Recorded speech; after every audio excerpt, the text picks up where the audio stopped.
Here's an analogy for what my father and mother are doing that's so childish that's gonna get me killed. Now, if you've been listening to my videos, I had my body and my health destroyed over and over and over again as soon as I went into this foster family's care. She loved to play around with pills. She loved playing doctor. I experienced an overdose. My nervous system is never the same. Still to this day, I have seizures. I fall in the cold. Flashing lights affect me. I lose the ability to speak. Still to this day, symptoms are matching up with what happened to me that day. Never felt any of this until the overdose, and it hit me like a bag of rocks. Now, my father also made mistakes, like put me up in some cabin in New Mexico where a big black man took advantage of me and some other little girls. Horrific stuff, PTSD stuff. So I have PTSD from the orphanage holding me down, giving me a double dose. I got PTSD from my mother giving me extra Epicac and giving me an overdose. I now have PTSD from a black man strangling me, forcing food that is rotten down our throats. Or we have, well, not forcing, let me rephrase that. They would force us to sit down at a table, put chunky milk in front of us, rotten eggs in front of us that the whole room knew was rotten. Nobody would eat it.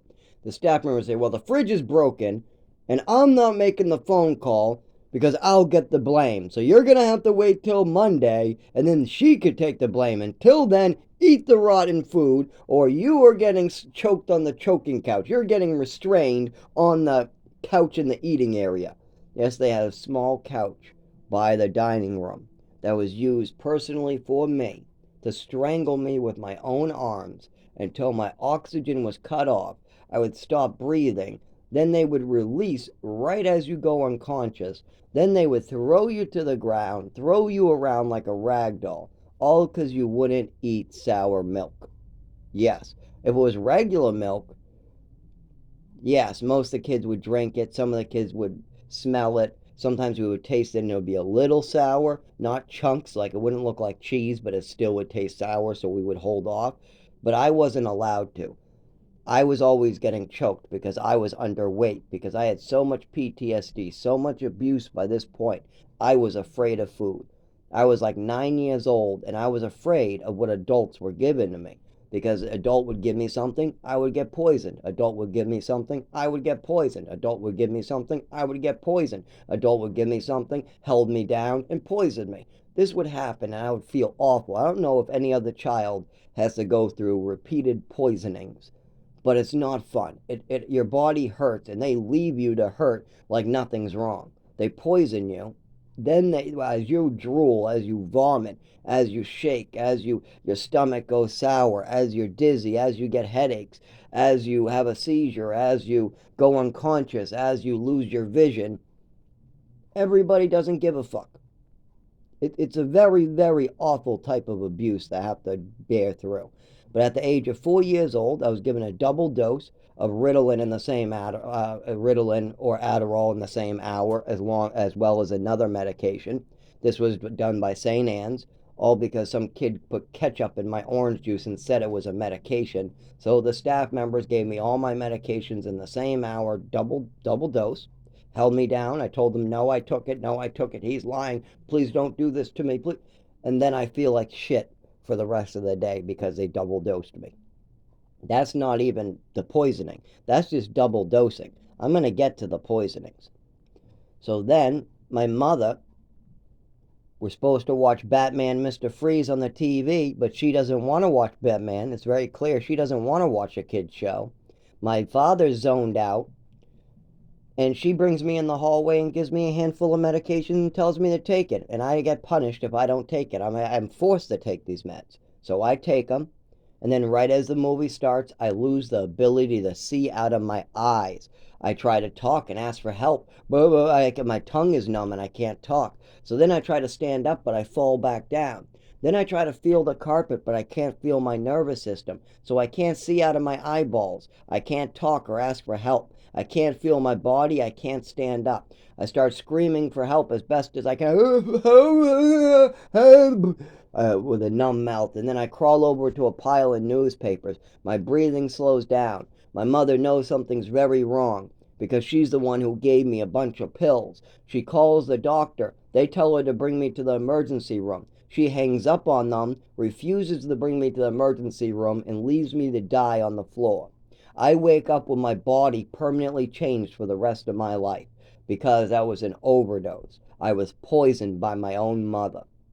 Nobody cared. They just left me. Then I eat a poisonous mushroom.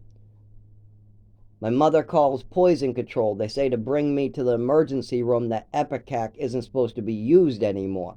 My mother disagrees with the poison control people, hangs up on them, gives me Ipecac, what I'm okay with. But here's the problem. Then she says, I'm going to give you extra Ipecac because you deserve extra medicine. So then she takes a full bottle of Ipecac. She pulls out a cup and starts willy-nilly pouring the bottle in the cup all the way to the rim. Doesn't measure, doesn't take it out, no. And then she says, I gave you the whole thing, and I want you to drink the whole cup. So I try to drink the whole cup, but a full bottle of Ipecac is too much for a 7-year-old to be able to handle. So about halfway through, I start to vomit. But then in between vomiting, I try to get it down because I don't want my mother beating me with a ruler or smacking me or forcing more drugs into me like the overdose. I don't want her hurting me with drugs. So I try to force down these drugs. My mother's telling me that I gotta finish these drugs. So I'm trying to finish this full cup of Ipecac. I vomit. I get to the bottom of the cup and I just pour it down because I'm now vomiting so violently. Now my mother then brags about how she gave me extra Ipecac, how she gave me the full bottle of Ipecac.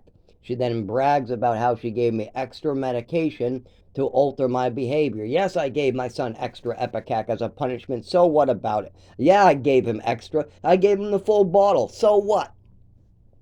That is what my mother said for years and years in front of many, many witnesses. And I watched her empty a bottle into a cup. It was really about 7 ounces of pure, thick Ipecac. This was not, it wasn't thick, it wasn't like syrup, but it still was pretty gross. And so I got poisoned once again. Now, this continued for my whole entire life until my mother died of liver failure because she was messing around with pills in her own self, too. She was drinking alcohol. She was taking my Xanax. She was taking the Percocet I was prescribed. Yes, at the age of 15, 16 years old, I was prescribed Vicodin. Sorry, not Percocet, Vicodin, because I had such severe reactions to the medications my mother was giving me that I was being brought to the emergency room, put on Vicodin, sent home, and then my mother would take my Vicodin. Anyways, so my mother's continuing to poison me over and over, but doctors start to realize it in Westford. So then my mother has to traffic me to Texas. But then I start talking to doctors in Texas. So then she comes up with a plan to stick me in New Mexico. Then she brings me past Texas to bring me to Maine. Then we go to Chelmsford. Then they move me to Chelmsford to Haverhill. Then they move me from Haverhill to Lawrence. Then my dad fucks up for once, and I have to move from Lawrence, where I actually like this place, and they have a whole plan for me, and that plan gets crashed by my father, and then I get moved to Chelmsford. And in all this time, I continue to get poisoned, I continue to be twisted, the doctors continue to be lied at, so that they continue to give medications I don't need to my mother. My mother continues to be adding medications that I'm not prescribed. I say I have a headache and want a Tylenol. She gives me an opiate pill on a plane. Goddamn, that's crazy, but that's my mother for you, poisoning the shit out of me. Not only that, all the way to about age 13, every Halloween my mother would poison me with my medications. I would get violently sick every Halloween, and I would get no candy. All the way to age 13. While the other kids went out to get candy, I was vomiting in the bathroom, or I was weak, or I turned pale, or my blood count was off, or something like that.